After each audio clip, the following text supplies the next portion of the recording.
Welcome back, guys. I know most of the time basketball or boxing ang pinag-uusapan natin, but I want to congratulate Alex Yala for making history again. Grabe, another top 10 player ang kanya pong tinalo. I will tell you the story about that. More importantly, alam nyo ba kung gaano kalaki ang kinita ni Alex Yala? Pag-uusapan po natin yan mamaya-maya. Siyempre, basketball topic tayo. I want to tell you this, no?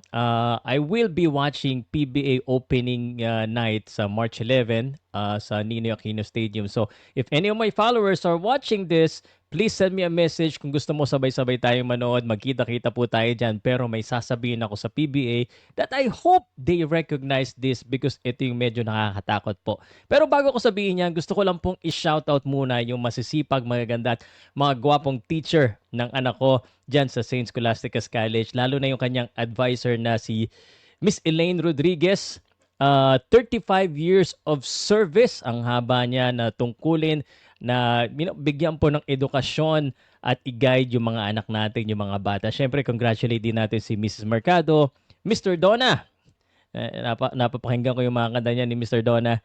Miss Sinca, Mr. Nolasco, Mrs. Aquino, Miss Marquez, at Miss Cruz. So, congratulations po sa inyo lahat. I hope you have a great day and salamat po sa pagturo sa mga anak namin lahat. Pag-usapan na natin yung sport, syempre. Podcast Sports, the number one independent sports voice of the Philippines. Promise, quick lang ito, no? Hindi naman sa nagkukumpara na naman ako, but nakita ko na naman to sa comment section.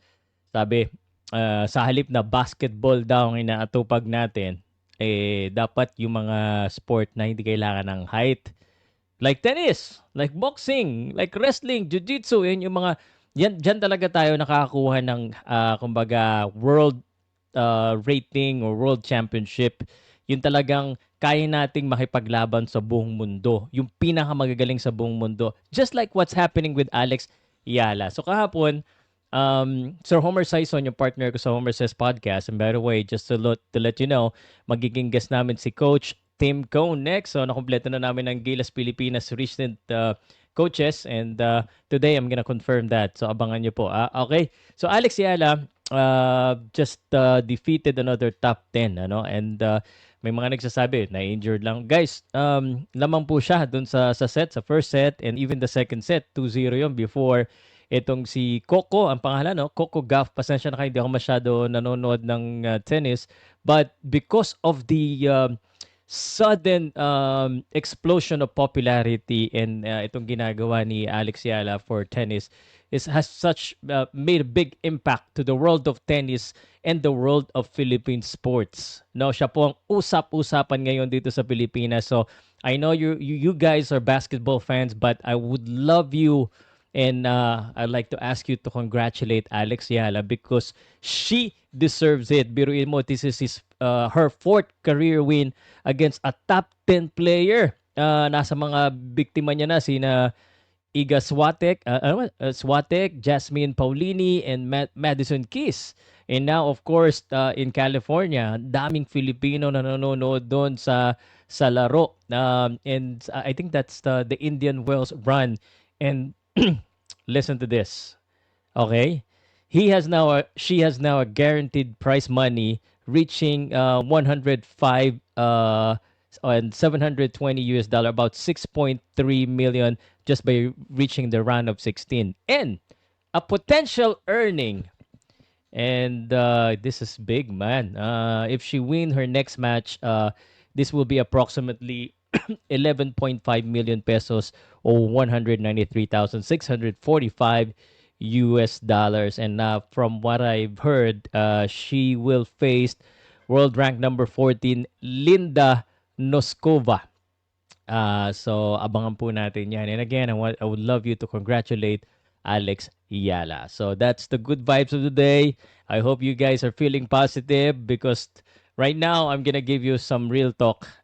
Before I give you the real talk, if you're asking anong papanoodin natin sa March 11, 5 o'clock, Ninoy Aquino Titan Ultra versus Terra Firma Jeep. Hindi siguro maraming manonood, so let's support the PBA.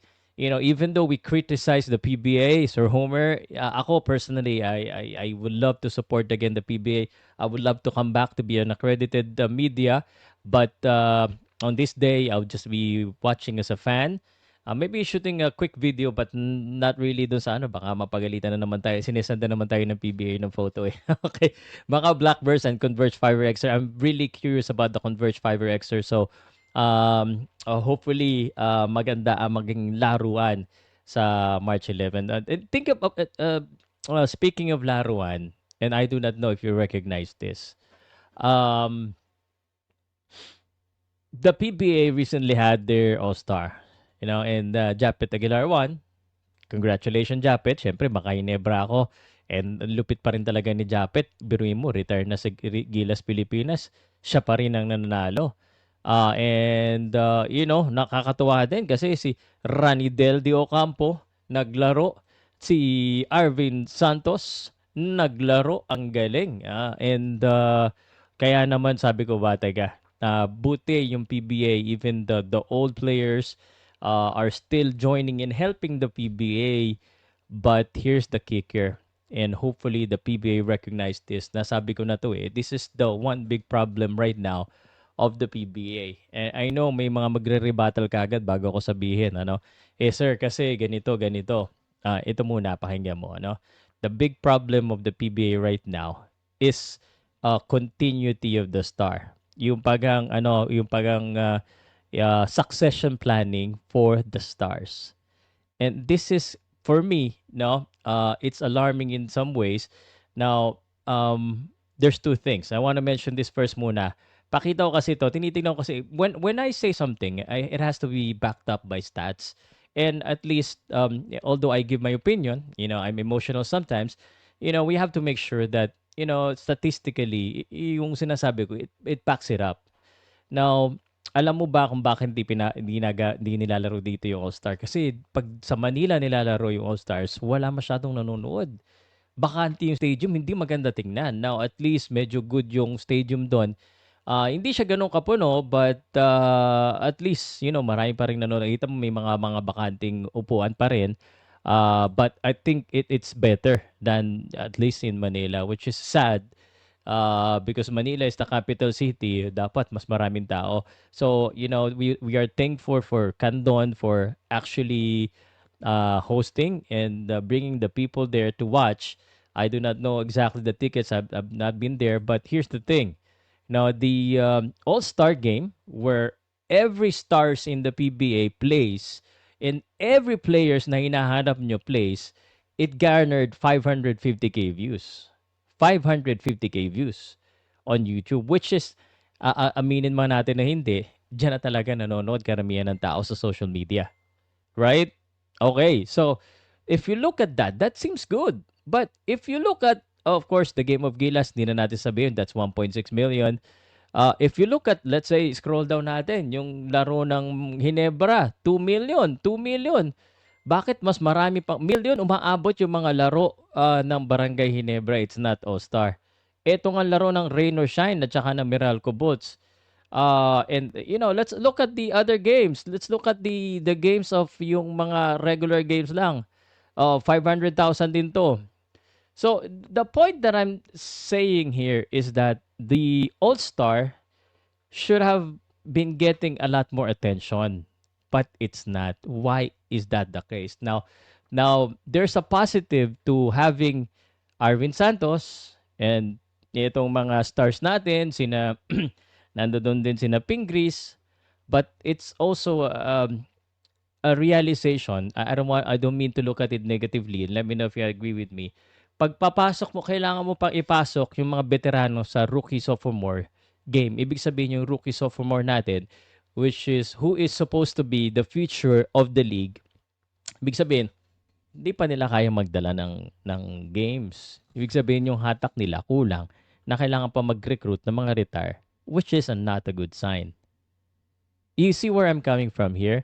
And, admittedly, and whether we like it or not, let's just say, for example, if you look at Ginebra, San Miguel, Magnolia, or Tokentex Meralco, who are the stars of each of those team. And I mentioned the MVP group because sila talaga yung nagli-lead. Unfortunately, I know independent teams, unlike independent teams, ang ganda, maraming mga bata na pasikat, which is good. Yan ang dapat din gawin. It recognize ngayon ng PBA at ng mga majority team na yung kanilang mga main star, main faces of their teams are getting old.